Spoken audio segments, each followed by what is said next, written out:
Hello everyone.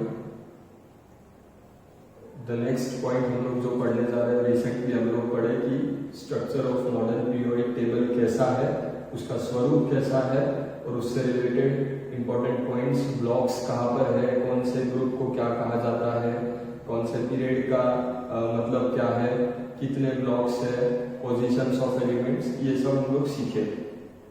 अब हम लोग जो सीखने जा रहे हैं वो है merits of Mendeleev's periodic table, merits of modern periodic table over that of Mendeleev's periodic table. इसका मतलब क्या है कि modern periodic table, how was modern periodic table and why was modern periodic table better than Mendeleev's periodic table. Mendeleev के जो कमियां खामियां थी वो किसने पूरी की या सॉल्व की, तो उसका जवाब है मॉडर्न पीरियोडिक टेबल। ठीक है, अब मैं यहाँ पर आपको एक चीज, एक जो डीमेरिट था मेंडलीव के पीरियोडिक टेबल का, जो मैंने छोड़ा था उस वक्त, वो भी यहाँ पर पूरा करूंगा, plus how is modern periodic table better, ये भी पॉइंट मैं इसी में कवर करूंगा। इसके लिए आपको सबसे पहले क्या समझना जरूरी है, एक टर्म जो मैं बोर्ड पर एक्सप्लेन करूंगा, isotope.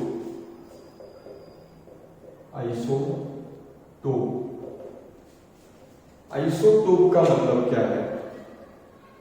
These are atoms of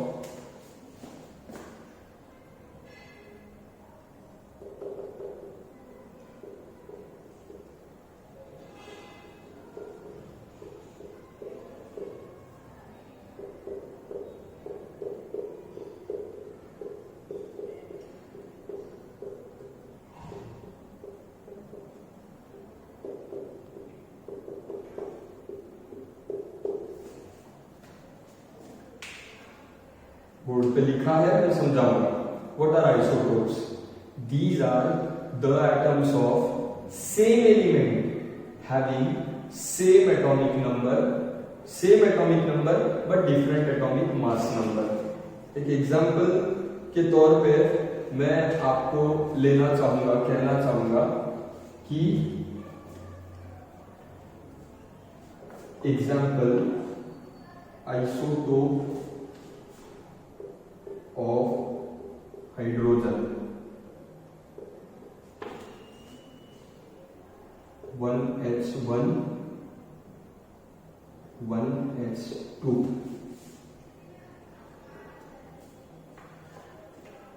इससे आपको क्या समझा?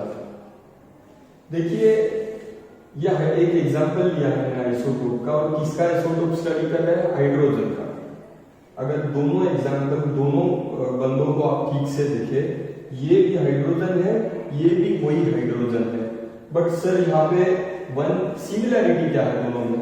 देखिए, इसका एटॉमिक नंबर नीचे होता है, एटॉमिक मास ऊपर होता है, ये मैं आपको पढ़ा चुका हूं। इसका एटॉमिक नंबर है 1, इसका भी एटॉमिक नंबर है 1, बट यहां पर अगर देखो तो इसका एटॉमिक मास है 1 और इसका एटॉमिक मास है 2। इसका मतलब ये हुआ कि these are the atoms of same element having same atomic number but different atomic mass। अब मुझे बताइए, यहां पर अगर देखें तो दोनों सगे भाई है, दोनों भी हाइड्रोजन है, दोनों के फिजिकल एंड केमिकल आइसोटोप्स, ये दोनों एक दूसरे के आइसोटोप्स है, और isotopes are also those elements which have same physical and chemical properties। बस इनका फर्क ये होता है कि ये आइसोटोप का एटॉमिक मास 1 है, इसका एटॉमिक मास 2 है, एटॉमिक मास अलग होते हैं बट एटॉमिक नंबर दोनों का सेम है, क्योंकि ये सेम एलिमेंट है। तो अगर आप ध्यान से देखें तो यहाँ पर हाइड्रोजन है 1H1, यहाँ पर है 1H2। अब ड्रॉबैक मैं आपको बताना चाहूंगा। एक्चुअली जब हम लोग मॉडर्न पीरियोडिक टेबल स्टडी करते हैं तो it works on the basis of atomic number. Q के लिए दोनों का एटॉमिक नंबर 1 है, आइसोटोप्स है, दोनों एक दूसरे के सगे भाई है, और क्योंकि ये दोनों का एटॉमिक नंबर सेम है तो एज पर the rule of modern periodic table वो सेम ही पोजीशन एक ही ब्लॉक में होंगे। 1h1 भी वहीं पे रहेगा और 1h2 भी वहीं पे रहेगा। क्यों के लिए? उनका एटॉमिक मास अलग है। मगर मॉडर्न पीरियोडिक टेबल कौन से आधार पे चलता है? तो एटॉमिक नंबर के आधार पे चलता है। और अगर देखा जाए तो दोनों का एटॉमिक नंबर 1 है। So they will occupy same position in modern periodic table. Hydrogen जहां पर है 1h1, तो 1h1 जहां पर है उसी ब्लॉक में कौन होना चाहिए? 1h2, यानी उसका आइसोटोप होना चाहिए। क्योंकि दो their atomic mass is different but their atomic number is same, so they will occupy same position. However Mendeleev का डीमेरिट मैं आपको एक्सप्लेन करने जा रहा हूँ। मेंडलीव के मेंडलीव के पीरियोडिक टेबल के हिसाब से अगर देखें तो it works on atomic mass, और देखा जाए तो इसका एटॉमिक मास 2 है और इसका एटॉमिक मास 1 है। इसका मतलब मेंडलीव ने क्या कहा है? Elements should be arranged in increasing order of atomic masses, यानी 1h2 अगले ब्लॉक में होना चाहिए और 1h1 पिछले ब्लॉक में होना चाहिए। जबकि ये बात गलत है। Isotopes are chemically similar to each other and should be placed in same block. However as per Mendeleev's conclusion they are to be placed in different block। क्यों? क्योंकि इसका एटॉमिक मास कम है तो ये पहले आना चाहिए, उसका एटॉमिक मास ज्यादा है तो ये बाद के ब्लॉक में आना चाहिए। बट ये तो गलत बात हुई, क्योंकि isotopes are atoms of same elements and so should be present in the same position. Mendeleev तो ये बताते, ये सिद्ध करके आया नहीं कि आइसोटोप्स अगर एटॉमिक मास दोनों का किसी एक का कम है किसी एक का ज्यादा है तो आइसोटोप्स तो अलग अलग घर में होने चाहिए, बट मेंडलीव ने उनको सेम घर में रखा। बट मेरे जैसे ने अगर क्वेश्चन पूछा कि नहीं सर आप तो बोले कि एटॉमिक मास ज्यादा है तो आगे, एटॉमिक मास कम है तो वो वाला पीछे, मेंडलीव को इस सवाल का जवाब नहीं देते आया। Isotopes could not be placed in Mendeleev's periodic table. However, isotopes could be successfully placed in modern periodic table because modern periodic table works on the basis of atomic number। और क्योंकि दोनों का एटॉमिक नंबर सेम है तो modern periodic table में दोनों तो same position पे होंगे, सेम ब्लॉक में होंगे, सेम जगह पे होंगे। बट ये तो मेंडलीव में नहीं पॉसिबल हुआ, तो this was the drawback and this was the merit of modern periodic table. I hope isotope क्या है आपको समझा होगा। ठीक, सेकंड पॉइंट, याद करिए मेंडलीव का एक ड्रॉबैक था कोबाल्ट और निकेल वाला। तो कोबाल्ट का एटॉमिक मास ज्यादा है तो वो बाद में होना चाहिए था, और निकेल का एटॉमिक मास कम है तो वो पहले होना चाहिए था। बट मेंडलीव ने किया क्या? कोबाल्ट को पहले दिया और निकेल को बाद में दिया, लेकिन एटॉमिक मास कोबाल्ट का ज्यादा था तो वो बाद में होना चाहिए था मेंडलीव के हिसाब से। जबकि मेंडलीव ने फिर भी कोबाल्ट को पहले लिया और निकेल को बाद में लिया। ऐसा क्यों किया उसका जवाब वो दे पाए नहीं। बट अगर आप मॉडर्न पीरियोडिक टेबल में देखो, मॉडर्न पीरियोडिक टेबल को ध्यान से देखो तो आपको समझ में आएगा कि कोबाल्ट का एटॉमिक नंबर है 27 और निकेल का एटॉमिक नंबर है 28। तो इस हिसाब से अगर modern periodic table atomic number के आधार पे चलता है, छोटा एटॉमिक नंबर किसका है? कोबाल्ट का है तो वो पहले, बड़ा एटॉमिक नंबर किसका है? निकेल का है तो वो बाद में। तो मॉडर्न पीरियोडिक टेबल इस चीज का सक्सेसफुली जवाब दे पाया जो कि मेंडलीव नहीं दे पाए कि कोबाल्ट पहले क्यों होना चाहिए और निकेल बाद में क्यों होना चाहिए। मेंडलीव ने कह तो दिया कि कोबाल्ट पहले होना चाहिए निकेल बाद में, बट उसका जवाब नहीं दे पाए। जबकि मॉडर्न पीरियोडिक टेबल ने इसका जवाब दिया क्योंकि लिए कोबाल्ट का एटॉमिक नंबर कम है तो कोबाल्ट पहले होना चाहिए, निकेल का एटॉमिक नंबर उससे एक ज्यादा है तो निकेल बाद में होना चाहिए। सो this was the second merit of modern periodic table over Mendeleev's periodic table. Okay, third point यहां पर मैं कहना चाहूंगा कि मेंडलीव पीरियोडिक टेबल में, मेंडलीव के पीरियोडिक टेबल में ब्लॉक्स नहीं थे, बस कॉलम्स थे यानी ग्रुप्स थे और पीरियड्स थे। बट मॉडर्न पीरियोडिक टेबल को आप देखो तो वो ज्यादा सिंप्लीफाइड रूप में आपको दिखेगा क्योंकि ये वहां S block P block, D block और F ब्लॉक ऐसे आपको दिखाई देंगे। ठीक, so these were the merits of Mendeleev's periodic modern periodic table over Mendeleev's periodic table. Chapter का एक लास्ट पॉइंट हम लोग पढ़ने जा रहे हैं और वो लास्ट पॉइंट क्या है, पीरियोडिक प्रॉपर्टीज। लास्ट पॉइंट है, इसमें 3 बिट है, बताऊंगा मैं, बट इस लास्ट का जो पॉइंट है इस चैप्टर का भी वो है पीरियोडिक प्रॉपर्टीज। कि जो हम लोग periodic table, modern periodic table को देखते हैं, स्टडी करते हैं, तो इसमें ग्रुप में और पीरियड में, ग्रुप में और पीरियड में क्या ट्रेंड पाया जाता है। अभी आजकल आप लोग देखते हो कि वो कोई नैरो बटन वाला पैंट है, डैमेज वाला है, तो ये ट्रेंड चल रहा है। ठीक है, तो उसी प्रकार से मॉडर्न पीरियोडिक टेबल भी एक ट्रेंड के हिसाब से चलता है। तो वो क्या ट्रेंड है वो हम लोग पढ़ने जा रहे हैं और इस टर्म का नाम क्या है, इस टर्म का नाम है periodic properties. Just a minute.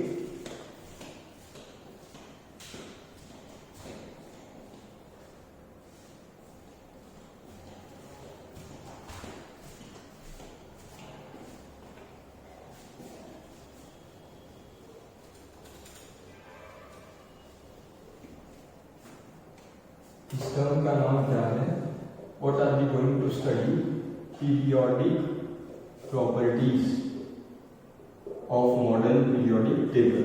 ठीक है, और इसमें जो सबसे पहला पॉइंट हम लोग पढ़ने जा रहे हैं वो है वैलेंसी। क्या है, वैलेंसी। अब वैलेंसी 9th में तो मैं समझा चुका हूं, आई होप यू रिमेम्बर, फिर भी एक बार मैं रिपीट करना चाहूंगा। What is valency and what are valence electrons. See देखिए, वैलेंस इलेक्ट्रॉन्स यानी electrons present in outermost shell, and what is valency, it is the bond formation capacity of the element. What are valence electrons, those electrons which are present in the outermost cell are only called as valence electrons. Valency का मतलब क्या है, the bond formation capacity of element. थोड़ा और सादे रूप में अगर समझाया जाए तो किसी भी एलिमेंट का वैलेंसी हम लोग कैसे कैलकुलेट करते हैं, इसका मैं एक एग्जांपल लेता हूँ और आपको बताता हूँ। सपोज मैं मैग्नीशियम का बात कर रहा हूँ जिसका एटॉमिक नंबर है 12, मैग्नीशियम का एटॉमिक नंबर है 12, तो उसको क्लासिफाई कैसे किया जाएगा, 2,8,2। अब थर्ड सेल जो है, थर्ड सेल, उसका कैपेसिटी है 8 इलेक्ट्रॉन स्टोर करने का, आउटरमोस्ट सेल का, और यहाँ पर कितने प्रेजेंट है, 2। अब कैपेसिटी कितने का है, 8 का है, और है कितने प्रेजेंट, 2, यानी वैलेंस इलेक्ट्रॉन्स कितने हुए, 2। तो मुझे बताइए, इसको हर एलिमेंट का एम होता है खुद का ऑक्टेट सेटिस्फाई करना, और ऑक्टेट सेटिस्फाई करने के लिए पूरे आउटरमोस्ट इलेक्ट्रॉन में, सेल में कितने इलेक्ट्रॉन्स होने चाहिए, ऑक्टेट सेटिस्फाई होने आउटरमोस्ट सेल में होने चाहिए 8 इलेक्ट्रॉन। अब इसके पास 2 रास्ते बचे।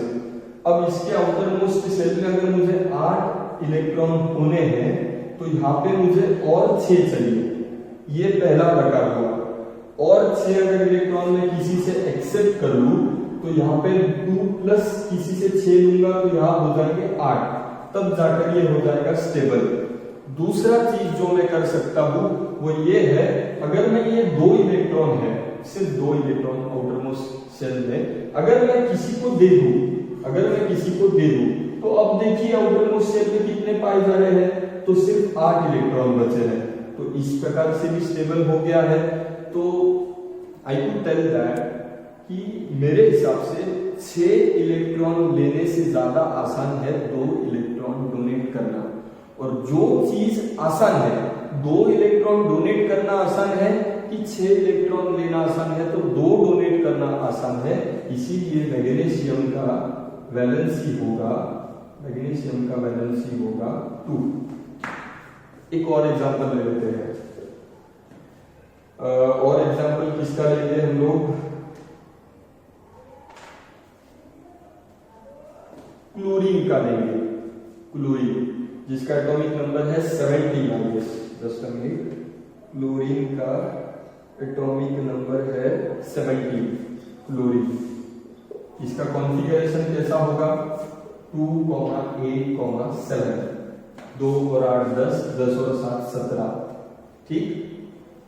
आउटर मोस्ट सेल में देखिए, बीच में देखने का कोई जरूरत नहीं। आउटर मोस्ट सेल में 7 इलेक्ट्रॉन है, 7 है। इसका मतलब इसको अगर ऑक्टेट पूरा करना है, ऑक्टेट पूरा करना है यानी 8 इलेक्ट्रॉन पूरे करना, इसे अगर ऑक्टेट पूरा करना है तो 1 इलेक्ट्रॉन लेने का जरूरत है। किसी से 1 इलेक्ट्रॉन ले ले तो उसके 8 हो जाएंगे अगर एक्सेप्ट करे तो। दूसरा बात, अगर ये 7 डोनेट कर दे, 7 अगर डोनेट कर दे तो भी इसके आउटर मोस्ट शेल में कितने बचेंगे? 8 बचेंगे। बट मेरे हिसाब से 7 देने से ज्यादा आसान है 1 लेना, 1 इलेक्ट्रॉन लेना जिससे ऑक्टेट पूरा हो। 7 देना मुश्किल है मगर 1 लेना आसान है। इसीलिए क्लोरीन का वैलेंसी क्या होगा? 1। क्लोरीन का वैलेंसी क्या होगा? 1। तो वैलेंसी का मतलब है बॉन्ड फॉर्मेशन कैपेसिटी। कैसे निकालना चाहिए मैंने आपको समझाया। जो चीज आसान क्या है वो आप खुद से चेक करो। जो आसान है वो उसका वैलेंसी होगा। देना आसान है या लेना, जितना देना है जो छोटी वैल्यू होगी वो होगा उसका वैलेंसी। ठीक है। एक आधा एलिमेंट है जिसका एटॉमिक नंबर है 15 यानी क्या? 2,8,5। ठीक है। अब इसका ऑक्टेट अगर पूरा होना है तो आउटर मोस्ट सेल में 5 इलेक्ट्रॉन है। ऑक्टेट पूरा करने और 6 7 8 यानी 3 इलेक्ट्रॉन लगेंगे। तो इसके पास 2 ऑप्शन है, या तो 3 इलेक्ट्रॉन ले या तो 5 इलेक्ट्रॉन दे। तो आसान क्या है भाई लोग? 3 इलेक्ट्रॉन लेना। 5 देना मुश्किल है जबकि 3 लेना आसान है। तो इसका वैलेंसी कितना होगा? 3 होगा। ठीक है। अब वैलेंसी हम लोग ट्रेंड पढ़ रहे हैं तो वैलेंसी का ट्रेंड मैं आपको बताना चाहूंगा। Trend is expressed in 2 ways, in group and in period. जो भी ट्रेंड मैं आपको सिखाने जाऊंगा तो वो एक बार ग्रुप में कैसा होगा ये बताऊंगा और एक बार पीरियड में कैसा होगा ये बताऊंगा। तो वैलेंसी के बारे में अगर बताया जाए तो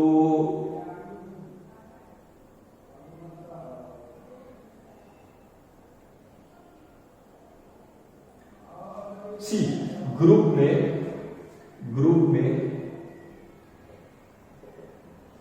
as we go down the group, top to bottom जब हम ग्रुप में नीचे आते हैं, डाउन द ग्रुप, तो हमने, मैं याद अगर करिए वीडियो देखिए तो आपको पता चलेगा कि मैंने बताया है कि ग्रुप में किसी भी ग्रुप को ले लीजिए वैलेंस इलेक्ट्रॉन सेम होते हैं। क्योंकि वैलेंस इलेक्ट्रॉन सेम होते हैं तो आप ग्रुप में अगर जाएंगे हर ग्रुप में जितने भी एलिमेंट्स हैं उन सभी का वैलेंसी सेम होता है। As we go down a group valency of the elements remain same. Why it remains same? Because the number of valence electrons are same and valence electrons are same, so valency remains same in a group. Period की अगर बात करें, as we go from left to right in a period, तो valency first of all increases from 1 to 4 and then decreases from 4 to 0. as we period का trend सीख लीजिए valency का। In a period as we go from left to right valency increases from 1 to 4 and then gradually decreases from 4 to 0. So this was all about the first thing that I wanted to teach, वो था valency. ठीक। दूसरा चीज जो मैं समझाने जा रहा हूं वो है एटॉमिक साइज का ट्रेंड। किसका? Atomic size. एटॉमिक साइज का ट्रेंड। एटॉमिक साइज के लिए पहले आपको समझना जरूरी है कि एटॉमिक रेडियस क्या है। सी ये मैंने एक एलिमेंट लिया, ठीक है, इसका वैलेंस इलेक्ट्रॉन यहां पर है, तो सर एटॉमिक रेडियस यानी क्या? एटॉमिक रेडियस का मतलब ये है कि सेंटर ऑफ द एटम से लेकर आउटर मोस्ट सेल तक का जो डिस्टेंस है, सेंटर ऑफ द एटम से लेकर outer most shell of the atom, ये जो आउटर मोस्ट सेल तक का डिस्टेंस है इसे कहा जाता है atomic radius. Atomic radius of the element का मतलब है distance between centre of the atom and its outer most shell. ठीक, अब एटॉमिक रेडियस से क्या तय होता है, एटॉमिक साइज तय होता है। अब मैं पहले ग्रुप का ट्रेंड बताना चाहूंगा। As we come down the group, आप ध्यान से देखिए, पहले ग्रुप का शुरुआत जब करते हैं तो जैसे जैसे आप ग्रुप में नीचे नीचे आते जाओगे तो ग्रुप के पहले बंदे में एक सेल है, नीचे आओगे ग्रुप के दूसरे बंदे में 2 सेल है, नीचे आओगे ग्रुप के तीसरे बंदे में 3 सेल है, नीचे आओगे ग्रुप के चौथे बंदे में 4 सेल है। As we come down a group, हर एलिमेंट में नंबर ऑफ सेल एक एक से बढ़ते जा रहा है, और क्योंकि नंबर ऑफ सेल बढ़ते जा रहा है तो एटॉमिक रेडियस भी बढ़ते जा रहा है, क्योंकि आउटर मोस्ट सेल दूर दूर होते जा रहा है। क्योंकि आउटर मोस्ट सेल से दूर होते जा रहा है, एटॉमिक रेडियस दूर दूर बढ़ते जा रहा है। As we come down a group, atomic radius ये बढ़ते जा रहा है, और इसी वजह से एटॉमिक साइज भी डाउन अ ग्रुप बढ़ते जाएगा। Atomic size will increase down a group. Okay, अब मैं पीरियड का बात करता हूं। As we go from left to right in a period, ध्यान से सुनिए, as we go from left to right in a period, कोई भी एक पीरियड ले लीजिए। सपोज मैं थर्ड पीरियड का बात कर रहा हूं, सपोज मैं थर्ड पीरियड की बात कर रहा हूं, तो थर्ड पीरियड में जितने भी हॉरिजॉन्टल, थर्ड पीरियड में 8 एलिमेंट्स है, गिन लीजिए आप, थर्ड पीरियड में जो भी 8 एलिमेंट्स होंगे, तो आप ध्यान से देखिए, पहले एलिमेंट के आउटर मोस्ट सेल में 1 इलेक्ट्रॉन है, दूसरे एलिमेंट के आउटर मोस्ट सेल में 2 इलेक्ट्रॉन है, तीसरे एलिमेंट के आउटर मोस्ट सेल में 3 इलेक्ट्रॉन है, यानी नंबर ऑफ सेल्स सेम है। नंबर ऑफ, कोई भी पीरियड ले लीजिए, वहां पे हर एक एलिमेंट के नंबर ऑफ, जैसे ग्रुप में सेल्स बढ़ते गए, बट पीरियड में number of shells remain same. What increases, पहले वाले में 1 वैलेंस इलेक्ट्रॉन था, दूसरे वाले में 2 वैलेंस इलेक्ट्रॉन है, तीसरे वाले में 3 वैलेंस इलेक्ट्रॉन है। यानी as we go from left to right in a period, number of valence electrons, valence electrons का जो नंबर है हर एलिमेंट में, जैसे जैसे आप लेफ्ट टू राइट जाओगे, हर एलिमेंट में नंबर ऑफ वैलेंस इलेक्ट्रॉन्स बढ़ते जाएंगे, और ये नंबर ऑफ वैलेंस इलेक्ट्रॉन बढ़ते जा रहे हैं, यानी नेगेटिव चार्ज बढ़ते जा रहा है। As a result of which electron see, atom के सेंटर पे कौन, एटम के सेंटर पे होता है पॉजिटिव चार्ज, और इलेक्ट्रॉन्स जो होते हैं वो कौन से चार्ज के होते हैं, निगेटिव चार्ज के। तो जैसे जैसे आगे जाओगे वैलेंस इलेक्ट्रॉन्स बढ़ते जाएंगे, और जितने वैलेंस इलेक्ट्रॉन्स बढ़ते जाएंगे, निगेटिव चार्ज जितना बढ़ते जाएगा उतने ही तेजी से वो न्यूक्लियस की ओर खींचा जाएगा, और जैसे ही वो न्यूक्लियस की ओर खींचा जाएगा तो एटॉमिक रेडियस कम होते जाएगा, एटॉमिक रेडियस और कम होते जाएगा, और जैसे ही एटॉमिक रेडियस कम होगा तो एटॉमिक साइज भी कम होगा। As we go from left to right in a period, atomic radius also decreases and atomic size also decreases. ठीक, और पीरियोडिक प्रॉपर्टीज की अगर बात करें तो यहाँ पे 2 इंपॉर्टेंट प्रॉपर्टीज थे, वैलेंसी और दूसरा था एटॉमिक साइज, दोनों भी मैं एक्सप्लेन करने का कोशिश किया हूँ। Thank you so much. एक लास्ट का पॉइंट है इस चैप्टर का, metallic and non metallic properties. Last का point of the chapter, last point of the chapter, metallic and non metallic properties. तो वो हो गया, वो अगर हो जाए तो मैं बोल सकता हूँ कि आपका चैप्टर कंप्लीट हो चुका है। होपफुली आप लोग भरपूर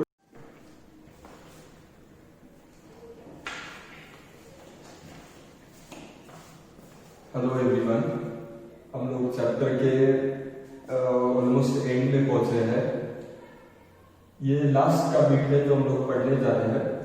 कुछ चीजें समझना जरूरी है उसमें पहले, होप आप उसको समझ लेंगे आसानी से, और जो लास्ट की प्रॉपर्टीज है, metallic properties and non metallic properties क्या है, मैं आपको एक्सप्लेन कर रहा हूं। सी सबसे पहले आपको पता होना चाहिए मेटल्स क्या होते हैं। मेटल्स यानी those elements which have tendency to lose electrons. Metals are those elements which have tendency to lose electrons and are electropositive ठीक। टेंडेंसी जो इलेक्ट्रॉन डोनेट या लूज करते हैं वो metals. And who are non metals which have tendency to accept और share electrons. Non metals which have tendency to accept the electrons or share electrons, and non-metals are electronegative ठीक है। Now second non metals मैंने आपको समझा दिया। Now what is metallic character and what is non metallic character. See metallic character यानी कितने आसानी से इलेक्ट्रॉन्स लूज हो रहे हैं, ये है मेटालिक कैरेक्टर, और कितने आसानी से इलेक्ट्रॉन्स एक्सेप्ट हो रहे हैं, ये है नॉन मेटालिक कैरेक्टर ठीक है। अब metallic and non metallic character in a group and left to right in a period. मैं आपको ये दोनों ट्रेंड्स एक्सप्लेन करने का कोशिश करूंगा, in a group and left to right in a period. See group की बात करते हैं पहले। As we go down a group, मैंने आपको पहले ही बताया है कि नंबर ऑफ सेल्स बढ़ते जाते हैं in a group, down a group. और क्योंकि नंबर ऑफ सेल्स बढ़ते जाते हैं तो जो आउटर मोस्ट इलेक्ट्रॉन है उसका न्यूक्लियस से जो डिस्टेंस है वो भी दूर दूर होते जा रहा है। And since the distance of valence electrons goes increasing down a group, तो ये आसान हो जाता है कि electron can be easily lost. Electron lose हो सकता है आसानी से इलेक्ट्रॉन डोनेट कर सकते हैं, क्योंकि जो अट्रैक्शन है आउटर मोस्ट सेल में और न्यूक्लियस में वो काफी कम है ग्रुप में। तो as we go down a group atomic radius increases. Atomic radius का बढ़ना, इसका मतलब इलेक्ट्रॉन आसानी से लूज होंगे, और इलेक्ट्रॉन आसानी से लूज होंगे इसका मतलब metallic character will increase and non metallic character will decrease down a group okay. और इसका वाइस वर्सा है left to right in a period. In a period क्या होता है, सी हम लोग सीखे थे एटॉमिक साइज के बाद।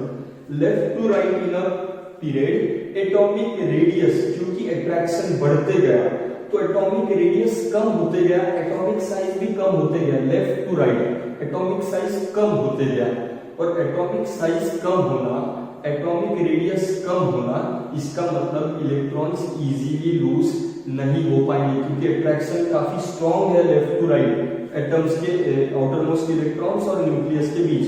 Attraction is very high, so metallic character decreases and non metallic character increases as we go from left to right in a period. Okay, so this was the trend, this was the last point, metallic and non-metallic properties. I hope आपको सब चीजें समझ आई होंगी।